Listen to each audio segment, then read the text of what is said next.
Hi dear viewers, how are you? Hope you are not doing well because of COVID-19 pandemic. You have been staying at home for a long time and you are detached from the activities of classes. So dear students, I have appeared again with an important, a very important item, theme and summary for the students of intermediate level. Summary is for both the students of SSC and intermediate too. Now I discuss theme and summary. What is the difference between theme and summary? The students, তোমরা প্রায়ই একটা জিনিস ভুল করো, এই theme এবং সামারির মধ্যে তালগোল পাকিয়ে ফেলো। মনে করো যে থিম এবং সামারি জিনিসটা অ্যাকচুয়ালি এক, কিন্তু আসলে এক না। আমরা থিম বলতে বুঝি একটা আন্ডারলাইন একটা মিনিং থাকে, সেটা আমরা লিখব এবং সেখানে কিছু লিটারারি কিছু বিষয় আসবে, যেমন philosophy, views of philosophy, point of view, figure of speech, বিভিন্ন ধরনের কথা আছে, লিটারারি টার্ম এগুলো আসে। আর সামারিটা এটাকে সারফেস মিনিং বলা হয়। তোমরা একটা passage, when you go through the passage from top to bottom, you can realize the meaning of a passage really. তোমরা বুঝতে পারো যে একটা বিষয় একটা ভাবার্থ কাজ করে, সেটাকে অ্যাকচুয়ালি এটাকে বলা হয় সারফেস মিনিং। তো সামারিটা মূলত, আমি সামারি সম্পর্কে একটু প্রথমে আগে ডিসকাস করি, তারপর আমরা থিমে যাব। তো সামারি বলতে এখানে প্রথমে আমি যখন সামারি স্টার্ট করব, সামারাইজিং কথাটা লিখব, লেখার পরে সেখানে একটা টপিক সেন্টেন্স আসবে, যে টপিক সেন্টেন্স বেয়ার করবে যে এই মানে এর মেন আইডিয়াটা বেয়ার করবে। তাহলে আমি সেন্টেন্সটা লিখতে পারি, the passage deals with ex. X এর জায়গায় আমি দিয়ে দিলাম এটা কি বোঝাতে যাচ্ছে। তারপরে যদি আমি আরেকটু বাড়াইতে চাই বাড়াইতে পারি, তবে ওই যে প্রথম টপিক সেন্টেন্সটা লিখলাম, according to the topic sentence you have to develop, অর্থাৎ তোমাকে আগাতে হবে ওই টপিক সেন্টেন্সকে মানে কেন্দ্র করে তোমাকে আগাতে হবে। কি লিখবে তুমি? সাপোর্টিং কিছু আইডিয়াস তোমাকে লিখতে হবে। তাহলে আমি বললাম main idea plus supporting ideas, অর্থাৎ প্রথম সেন্টেন্স সম্পর্কে তুমি যা লিখলে প্রথম সেন্টেন্সটাতে, the passage deals with dash, অর্থাৎ যে সম্পর্কেই হোক তুমি দিবে। দেওয়ার পরে সেখানে ওই যে প্রথম সেন্টেন্স অনুযায়ী তোমাকে আগাতে হবে। সেটা কিভাবে? প্রথম সেন্টেন্স যা বলছে সেই অনুযায়ী তোমাকে কিছু সাপোর্টিং আইডিয়াস লিখতে হবে। সেই সাপোর্টিং আইডিয়াস তুমি প্যাসেজ থেকে খুঁজে খুঁজে তোমার মতো করে তুমি যেটা মনে করো সুন্দরভাবে লাগে সেটা বসাতে পারো। তাহলে হয়ে গেল একটা সামারি। সামারি সাধারণত একটা প্যাসেজের 1/3 অংশ লিখতে হয়, অর্থাৎ 3 ভাগের 1 ভাগ লিখতে হয়, তাহলে একটা সামারি হয়ে যাবে। এটা সারফেস মিনিং বেয়ার করে। ওকে ডিয়ার স্টুডেন্ট, তাহলে সামারিটা খুব একটা সমস্যা হবে না আমি মনে করি। কি লিখবে? মেইন আইডিয়া, একটা টপিক সেন্টেন্স থাকবে এবং টপিক সেন্টেন্স সম্পর্কে কিছু সাপোর্টিং আইডিয়াস থাকবে। হ্যাঁ, তাহলে এই দুইটা মিলে আমরা বলতে পারি এটা সামারি। এবং মনে রাখতে হবে যেন একটা প্যাসেজের 1/3 অংশ হয়।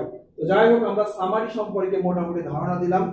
এবার আমরা যেটা আমরা অধিকাংশ বাজারের বইগুলোতে যা দেখি যে থিম সম্পর্কে এক এক বই এক এক রকম লেখে, আসলে বাজারের বই কেউ স্যাটিসফাইড না এই থিম পড়ে।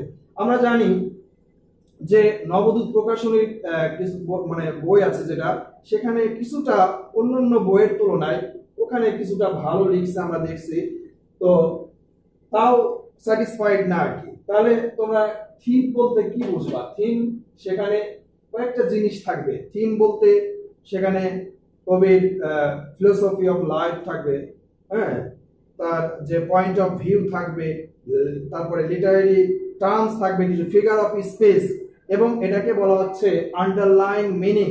অর্থাৎ তুমি কবিতাটা পড়ে এক একজনের মত এক এক রকম হতে পারে। হয়তো কবিতা পড়ে আমি এক ধরনের আইডিয়া নিলাম, একটা ধরনের অর্থ আমি করলাম, আর একজন হয়তো পড়ে আর এক রকম পড়তে পারে, এটা স্বাভাবিক। এটা যার যার ওপিনিয়নের উপর ডিপেন্ড করে। তো যাই হোক, এটা লিটারেচার, যেহেতু স্বাধীনতা এখানে অনেকেরই আছে। তো যাই হোক, আমরা থিম লিখতে গেলে প্রথমেই ফার্স্ট তুমি একটা টাইটেল লিখতে পারো, থিম টাইটেল দিতে পারো।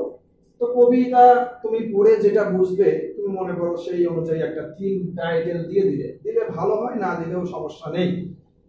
এরপরে আমরা যখন এটা শুরু করব থিম লিখতে, তখন অ্যাপ্রিশিয়েটিং পোয়েম কথাটা লিখবো।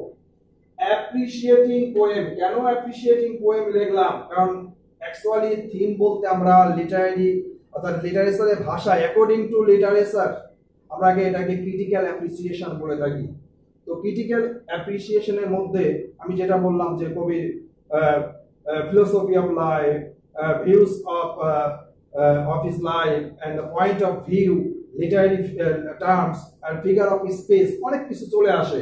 তো যাই হোক, আমরা অ্যাপ্রিশিয়েটিং পোয়েম কথাটা লিখব।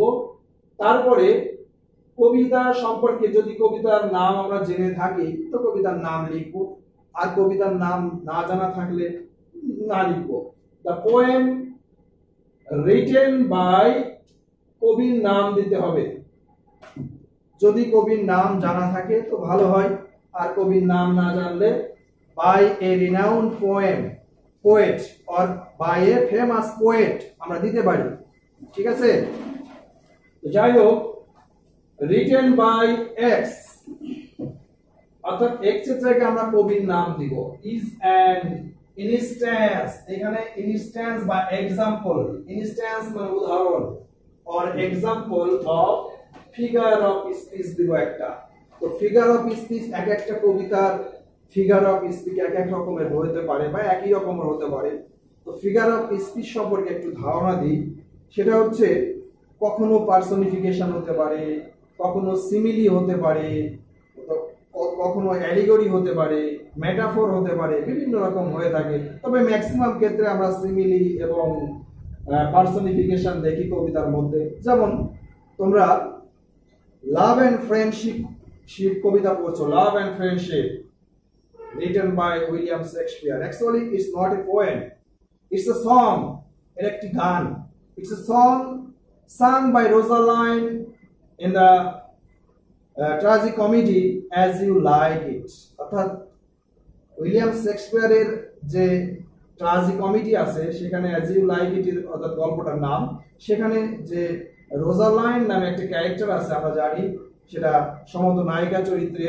এই রোজালাইন এই গানটি গেয়েছিল সেই লাভ অ্যান্ড ফ্রেন্ডশিপ, সেটাকে কবিতা আকারে ইন্টারমিডিয়েট সিলেবাসে ঢুকিয়ে দিয়েছে। তো যাই হোক, আমরা যদি ওইটা ফিগার অফ স্পিচ চিন্তা করি যে ওটা ফিগার অফ স্পিচ কি হতে পারে, তো ওখানে আমরা পার্সনিফিকেশন মনে করি যে ওটা পার্সনিফিকেশন, কারণ উইন্ডটাকে পার্সনিফাইড করা হয়েছে এখানে। এবং প্রথমে শুরুতেই ওইভাবে দেখা যাচ্ছে একটা ইনঅ্যানিমেট অবজেক্টকে লাইফ দান করা হয়েছে।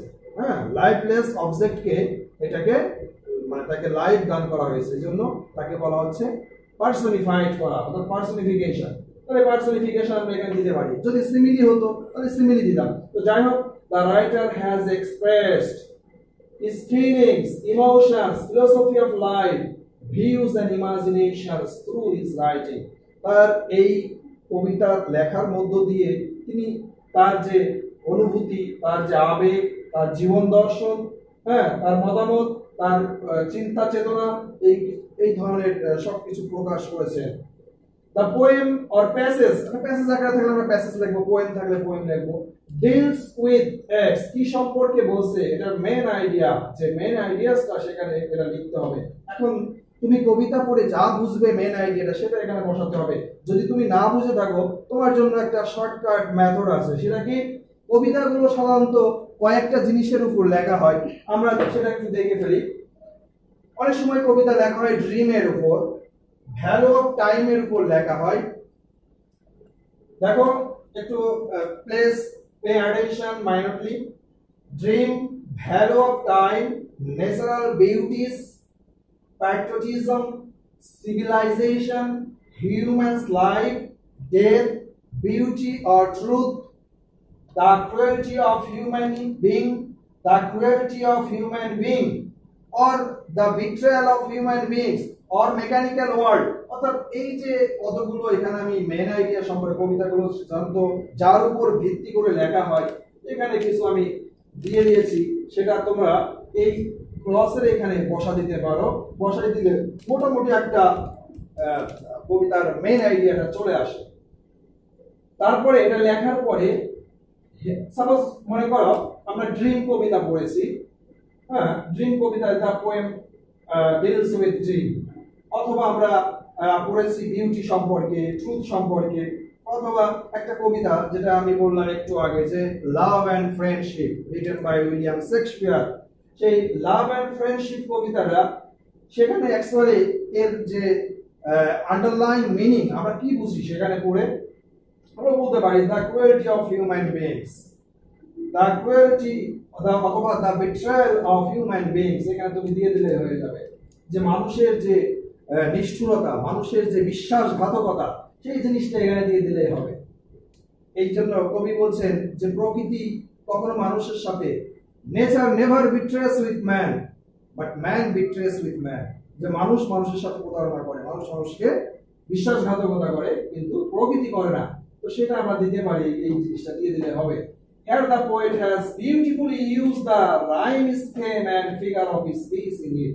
এই কবিতায় কবি তার যে ফিগার অফ স্পিচ এবং রাইম স্কেপ, এটাকে লিটারারি ডিভাইস বলা হয়, সেটা আমরা দেখলাম যে এখানে দিয়েছেন, সুন্দরভাবে তিনি ব্যবহার করেছেন। The poet is successful in his point of view. কবিতার যে তার যে উদ্দেশ্য সেটা তিনি যথার্থভাবে সার্থক হয়েছেন, এটা আমরা লিখতে পারি। তো এই জিনিসটা যদি তুমি কেউ কোনো স্টুডেন্ট যদি কবিতা পড়ে কিছু নাও বুঝে থাকে, সে এই ধারণার উপর যদি কিছুটা লিখে দেয় তাহলে অবশ্যই সে মার্কস পাবে। এবং আমি মনে করি 8-এর মধ্যে 8 না পাইলেও মিনিমাম 6-7 অবশ্যই সে পাবে। তো যাই হোক স্টুডেন্টস, তোমরা থিম এবং সামারি সম্পর্কে আমি একটা তোমাদের ধারণা দিলাম যে what is the difference between theme and summary. Dear students, let me finish here, and again I will say stay home and remain safe. Okay, dear students, thank you. Yes.